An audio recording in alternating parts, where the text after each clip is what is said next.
This is going to be a video showing how to install your custom Bafang mid-drive that was made to fit the MADSEN perfectly.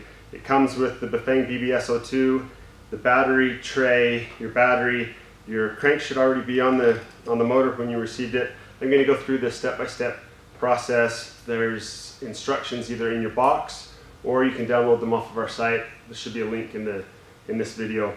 Step one is to take off the bucket. I'm going to do everything up on a workstand just so that it's easier to see. Just a few things before we get started.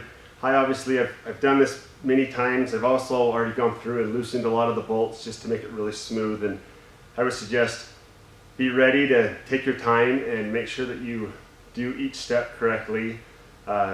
Some things may be a lot harder than it looks like on this video, but with some patience you'll be able to get through this install. Alright, moving on to step 2, I'm going to remove the chain guard. That will be a 3mm hex wrench on the top and bottom here, and then a 4mm on the back over here. This is where, again, I've already removed a lot of these nuts and bolts just to make this process quick on the video, but to get those undone, it should come right off. You don't have to remove the chain while you install this kit. Just have to get it out of there. Chain stays on. It's going to be the exact same size chain. We'll move to removing the cranks next. Before I pull the cranks, I'm going to take off the pedals. Remember that the right hand side is a regular right-handed thread and that the left-hand side is a left-handed thread. So I'll turn that one the opposite way. That's especially important when you reinstall these. I'll move to a 8mm for the cranks. Again, it's going to be a lot tighter than that when you take them off, but just did this to make the video smooth. And then this is one area where you're going to need some tools that are specially made for bicycles. This is a crank puller. There's a few different designs, but you'll need a crank puller. Don't attempt this if you don't have one. Pull the right and the left crank. Once they're off, then we'll move to pulling the bottom bracket out. But I'm going to remove the bottom bracket. This is the most critical part of the whole install, in my opinion, that we don't get wrong. If there was one piece of the install that you were going to have somebody else do, like a professional bike shop, I would say you would be removing the bottom bracket. We're using a custom tool here that fits the bottom bracket. If this is tight, or if you spin and strip this at all, it can become really problematic to try to get this out. I've worked on bikes where this has been completely stripped out. The only way we can get it out is literally to weld a piece of metal onto the bottom bracket cup in order to get a bite on it to remove it. I'm going to go ahead and show this process in the video, but highly recommended that this is something that if you're not really comfortable doing this, that you have somebody else do. In addition to the bottom bracket tool, I'm actually using a lock that locks the bottom bracket to the spindle so that it will not move on me. The right hand side of the bike is opposite than the pedals. It's a left-handed thread, but on the right hand side, the cup. This shows you sometimes how tight this is. This is my monster wrench I only use for this process, pretty much, and we're going to go ahead and make sure that we go the correct direction. And once that is loose, the entire bottom bracket cartridge will come out, and then I can get the other side. Now that the one side's out, the cup should be a lot looser, and I can just use a regular ratchet wrench on my tool to get that out. It's just a regular thread on the left side. And now my bottom bracket's clear and ready to put the motor in. Step 3, I'm going to remove the shifter cable. It's really simple with a 5mm hex wrench. You can take that off. Either pull that ferrule right off or clip it off. We're going to replace this whole cable with a brand new one. This is needed in order to install the shift sensor. After we've loosened up the cable in the back, I can just grab my casing, expose a little of that cable, and pull it all the way through. So pulling the old cable out, making sure I'm going to pull on the cable and make sure that it's shifted into its first gear. And then once that happens, there's a little rubber grommet, little rubber door that will open up, and if you push the cable, you should be able to push that out. Take a good look at how this cable came out, because the new cable is going to go in the exact same way as it's coming out. Okay, moving on to step 4, I'm going to cut my shifter cable casing right in the center of the water bottle mounts here. So I'm going to come right down into the center. I'm going to cut my shifter casing. Make sure it's your shifter casing, not your brake cable and casing. So I'm going to cut that right in the middle. And then I'm going to remove from this shorter piece 53 millimeters. So I'll measure 53 millimeters, and I'm going to remove that much from this cable. I'm now going to install my new cable. Unwrap your new cable that came in your kit, and we're going to feed it through. There's this little rubber door. Pull that to the side, and making sure that it's in the first gear, I'm going to feed that through.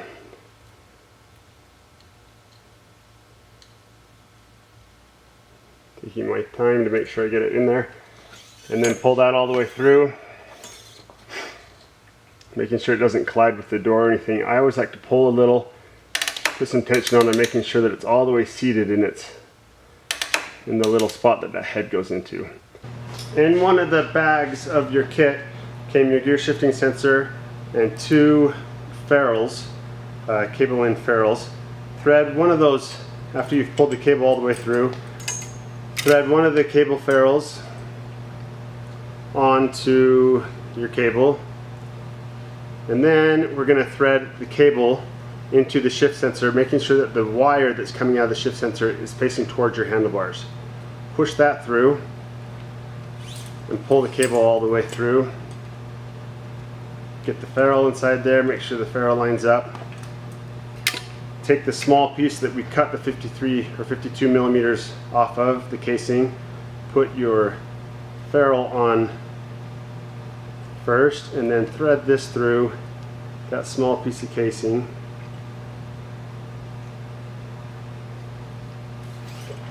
Pulling that through, lining everything up, and then back through the frame again, and thread everything back in all the way back to your derailleur like it was before. Now that I have that shift cable all back in place and thread back to the derailleur, I haven't adjusted it or anything, I've just made sure that it runs through its path. I'm going to take the motor, I'm going to slide it on the bottom bracket. I'm going to make sure that I don't scratch the paint with this corner here and with these edges here. Just slowly get that in, make sure that the cables, brake cable and shift cable, don't get pinched in there. I'm going to spread this apart and push it down over the frame there. And then one thing I want to make sure I do is take this wire, this is the wire harness that's going to go up to your handlebars, and slip it in between the motor and the bottom bracket. This is a frustrating step if you miss. Once you get the retaining nuts on for the motor, you'll realize you can't thread that through. So make sure that that goes right in between there and push off to the side. I'm going to take the 4 M5 bolts that were used to hold the chain guard and put them back in to these 4 holes, and then we'll move over to the retaining nuts for the motor. Next, I'm going to install this U bracket, making sure that the teeth that are raised go towards the frame. So that goes on. There are the 2 M5 bolts that came in the kit. One on this side and one over on this side. When you tighten these up, make sure that they sometimes have a tendency to want to cross thread, and to prevent that, go back and forth, tighten a little on one side, tighten a little on the other side until they get all the way tight, snugged on there. tighten them down, and then I'm going to install next the nut with a spanner wrench that fits on next. It's this nut. That should be torqued down to about 50 Newton meters if you have a torque wrench. That goes on, and you'll need a spanner wrench for this, or a 4-tooth installation tool from Bafang. I'm using I think it's an 1.25" spanner wrench with a cheater bar on here so I can get that up to that 50 Newton meters. This is really important that this does get snugged on fairly tight, because those teeth are going to push into your bottom bracket slightly, and that really does take that 50 Newton meters, 50 to 60 Newton meters of torque. So that's on tight. Next, I'll move over to the final ring. This is aluminum. This goes on with about 25 to 30 Newton meters. It's actually printed onto the nut. This is a BT wrench. And again, this is a tool that either a bike shop's going to have, or it's a special installation tool from Bafang. We will have those soon on our website that you can order separately if that's something you don't have. Obviously, that could be put on with some channel locks, but it would scar up that aluminum. So torque that down, and then we're set for the next step. I'm now going to take off the chainring off my old crank and put it onto the spider adapter that's going to fit onto the. So I'm going to take these off. There's a few different ways to do it. This is a special tool from Park, just to fit there. You can use a screwdriver. You can also turn those often just without having that backer. Make sure you don't lose these. They have a tendency to fall off and jump around. You're going to get the rest off just with an impact driver without holding the other side.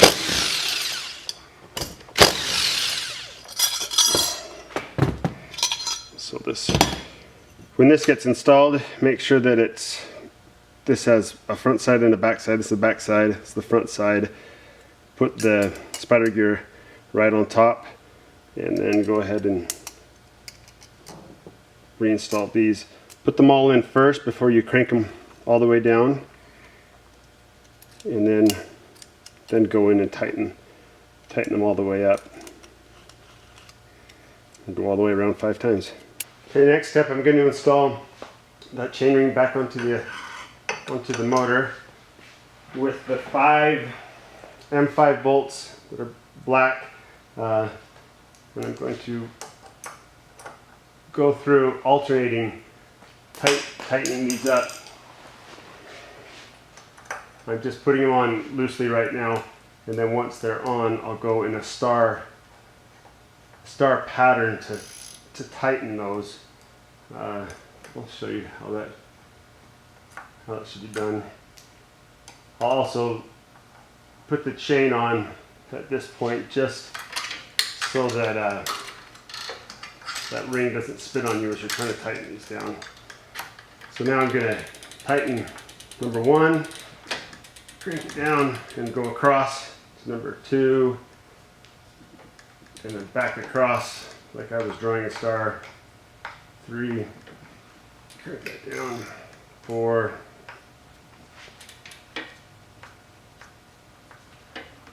and then finally 5, the last one. Make sure you get all 5. 5. I'll then get the chain put into its guide. This is a 3mm hex head that I got to use to take this out. Again, this is so that we don't have to take the chain apart at all. So just feed that in there, and then I'm going to go and put that bolt right back in to its place. I'm going to do the same on the bottom here by undoing. This is a 4mm hex head. I'm going to undo this and thread the chain up under the chain guide wheel. I may need to use another wrench to hold the other side while I tighten this down. At this point, This one I have to pull out a little to align it. That looks about right. Next, I'm going to install the chain ring the chain guide over the chain ring.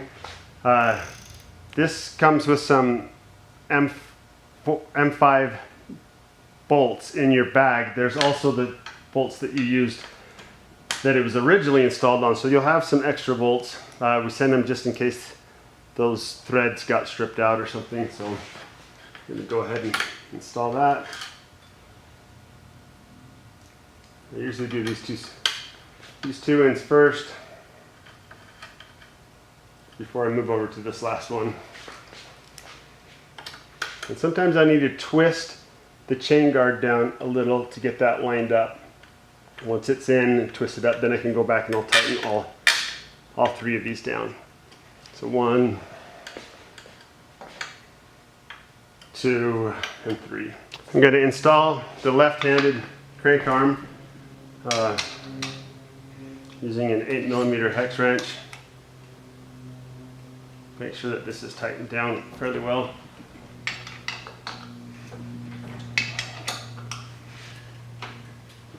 And then I'll go ahead and install the right and left pedals using a 15mm wrench.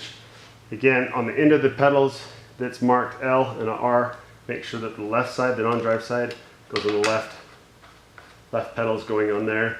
It's a reverse thread, just like we took it off. And on the right side, it's just a regular thread. Using a 15mm or a pedal wrench, I'm going to go ahead and install these.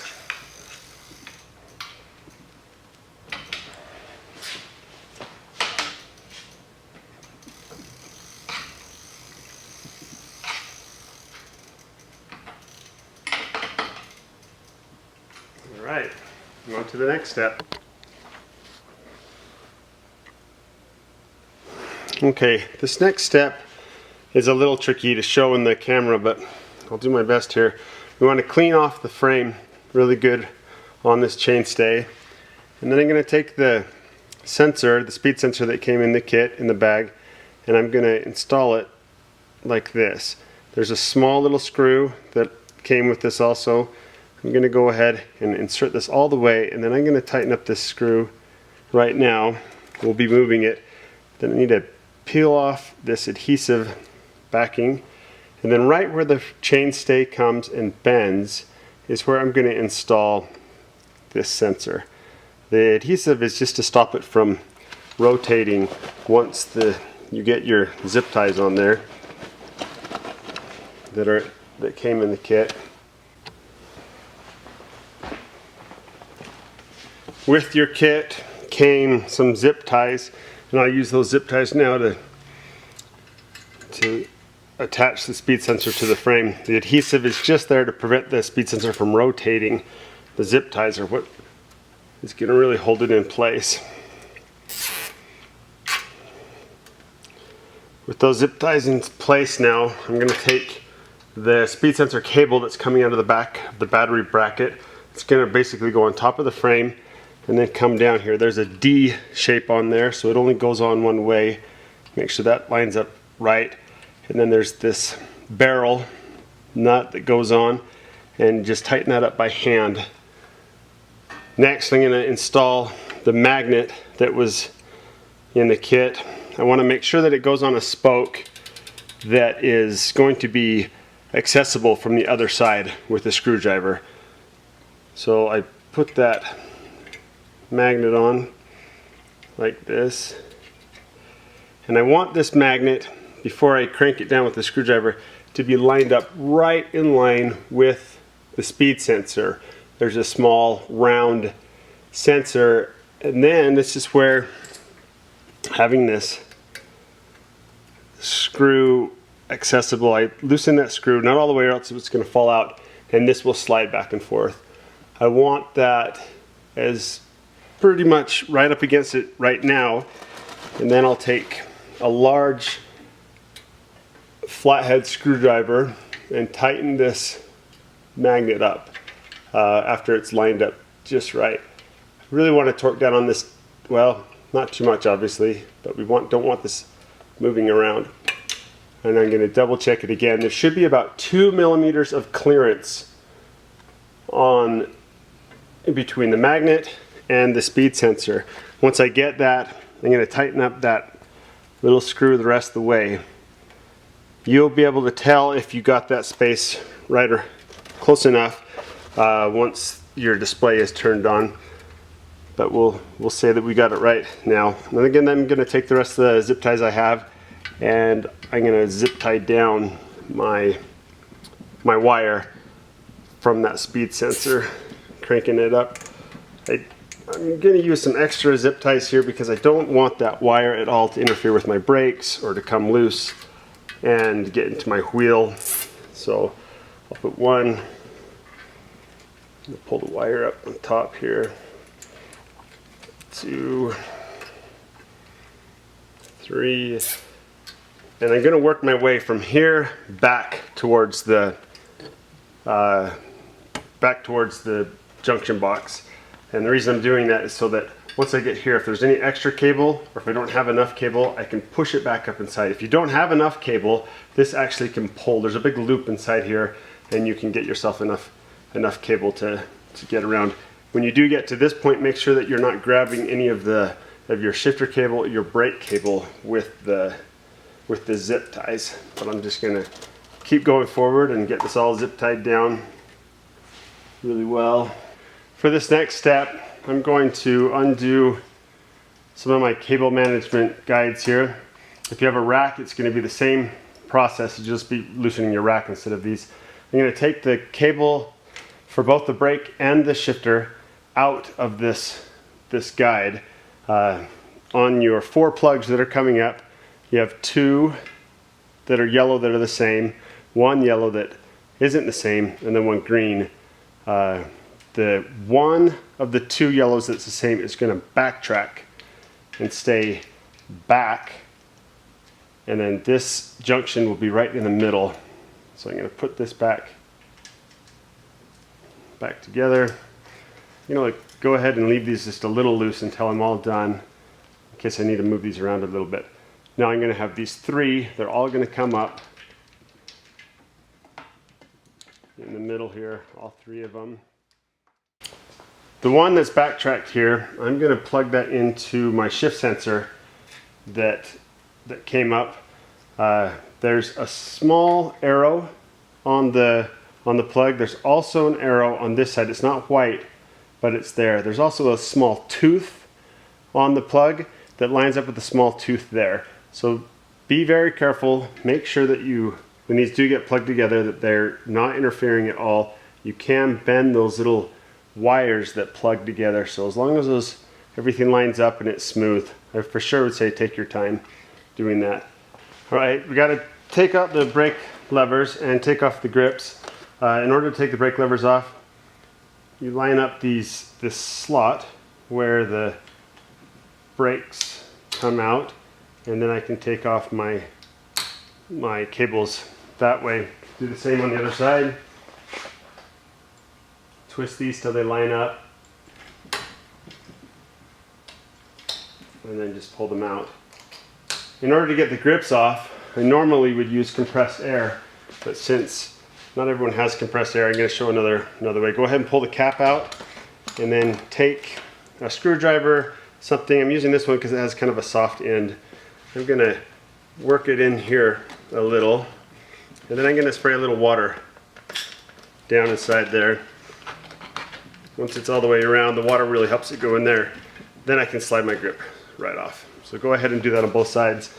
And then we'll take off the levers, right and left, and I'll replace it with the lever that came in your kit, both right and left. We'll just slide right back on in that same position, same place, and tighten those up in the same position as the old ones. Once they're tightened in, we can go ahead and hook the brakes back up. Remember to put them back together the way that you want them. Normally that's always the right hand side is the rear brake. You just can double check those, make sure that we get the rear brake in order to do this, I'm going to pull this out as much as I can, get it hooked on here. Again, I got to line up that slot. This one is a little stiff. There we go.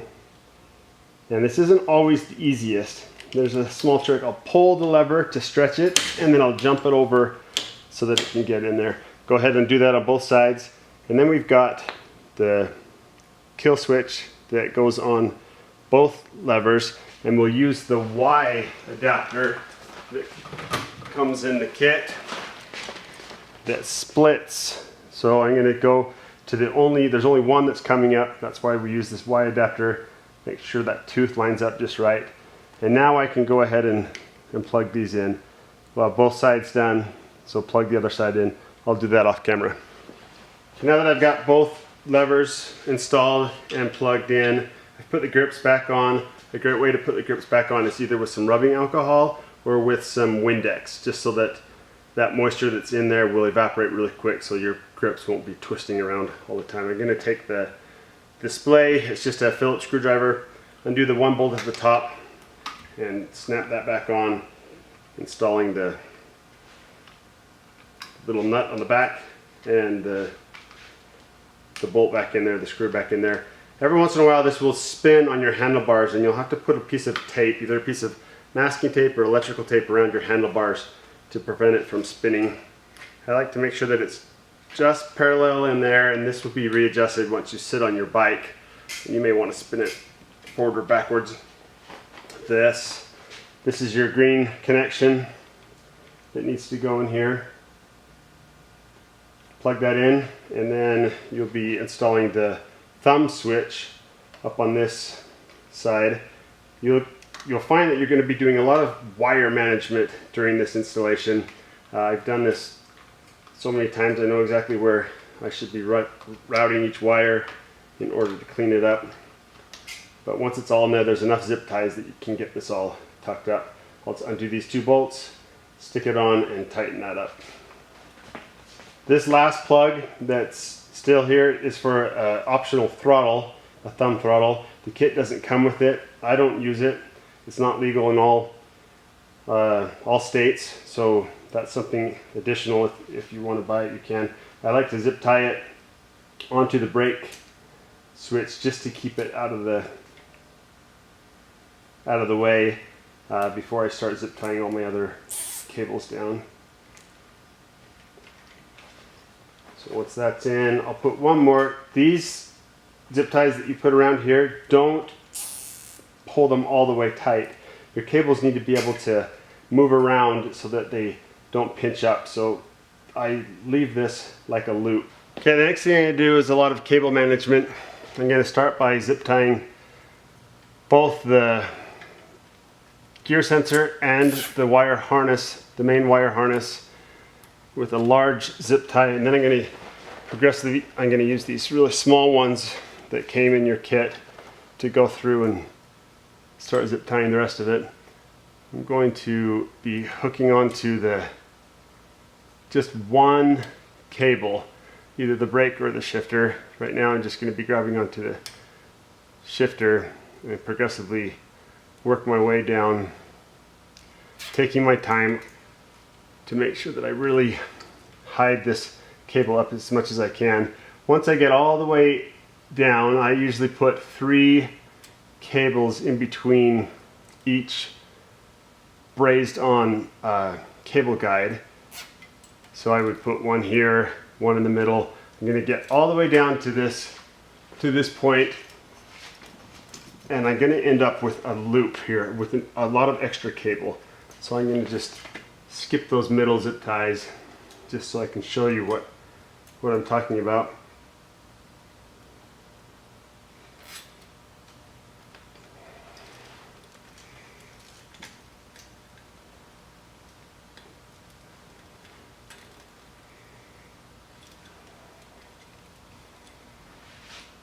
Okay, once I've got this loop, and I'll have this all zip tied down. Maybe I'll just do that off camera.